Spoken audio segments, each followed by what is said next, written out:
ஆண்டவர் இந்த நாளில் உங்களை ஆசீர்வதிப்பாராக. இந்த நாள் முழுவதும் வேண்டிய கிருபையில் தேவன் நமக்கு தருவாராக. நம்ம எல்லாருக்குள்ள ஒரு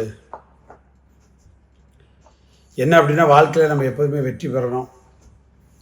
நம்ம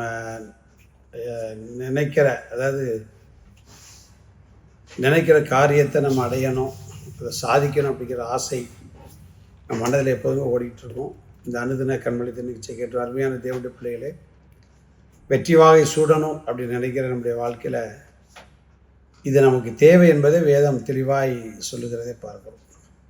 சில பேருக்கு ஆசை அதிகம், அது நல்லது. ஆசை இருக்க வேணாம், இல்லை, ஆசை இல்லாத மனுஷனே கிடையாது.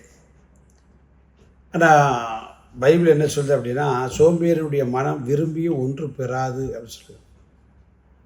ரட்சிப்பெருக்கலாம், ரட்சிக்கப்பட்டிருக்கலாம், அபிஷேகம் பண்ணப்பட்டிருக்கலாம், தசமாக கொடுக்கலாம், காணி கொடுக்கலாம், எல்லாம் இருக்குது, ரைட். ஆனால் அதே சமயம் நமக்கு எடுக்கிற காரியங்கள் ஏன் தோற்றுக்கிட்டே இருக்குது, இல்லை நம்முடைய வாழ்க்கையில் ஏன் அதை லக்கை அடைய முடியலை அப்படின்னா, ஒரு காரியத்தை நம்ம செய்யாமல் இருக்கிறதுனால. அது என்ன காரியம்? பைபிள் என்ன சொல்லுன்னு பார்ப்போம். யாக்கோபின் நிருபம் 2ஆம் அதிகாரம் 22ஆம் வசனத்தை வாசிக்க கேட்போம். விசுவாசம் அவனுடைய கிரியைகளோட கூட முயற்சி செய்து கிரியைகளினாலே விசுவாசம் பூரணப்பட்டதென்று காண்கிறாயே. பாருங்க, அவனுடைய கிரியைகளோட முயற்சி செய்யுது அப்படின்ட்டு. அப்போ முயற்சி செய்தால் நம்ம வெற்றி பெறலாம். ஆண்டவருடைய வசனம் நமக்கு அப்படி தான் சொல்லும். சில பேர் முயற்சி செய்கிறதே கிடையாது, ஆனால் வெற்றி எதிர்பார்த்துக்கிட்டே இருப்பாங்க. ஒரு காரியத்தை நம்ம வாங்கணும்னு நினைப்போம், ஆனால் அதுக்குரியதான முயற்சி இல்லாமல் இருக்கும். பரீட்சையில் வெற்றி பெறணும், நல்லா படிக்கணும். ஆமாம், அது ஒவ்வொரு காரியத்தை, ஒரு தொழில் நல்லா இருக்குன்னா அந்த தொழிலை ரொம்ப கருத்தோடு கூட இருந்து அந்த தொழில் எப்படி நடத்தணும் அப்படிங்கிறதான முயற்சி. நம்முடைய சரீர முயற்சி இருக்கணும், வார்த்தையினுடைய முயற்சி இருக்கணும், அனுபவமுடைய முயற்சி இருக்க. ஏதாவது விஷயத்தில் நம்ம முயற்சி பண்ணிக்கிட்டே இருந்தால் நாம் நினைக்கிறத சாதிக்கலாம். அதில் எந்த மாற்றம் கிடையாது. அப்படி சாதித்தவர்கள் நிறைய பேர் இருக்கிறாங்க, பைபிளும் இருக்கிறாங்க, உலகத்திலும் இருக்கிறத பார்க்குறோம். இந்த சிலந்தி வலையை பற்றி சொல்லுவாங்க.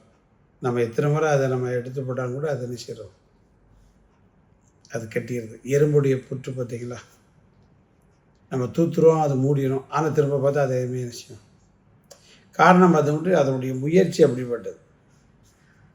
ஈசாக்குடைய வாழ்க்கையை பாருங்களா, துறவு தோண்ட அவங்க மூட, இவங்க தோண்ட அவங்க மூட, இதே வேலை தான் நடத்துது.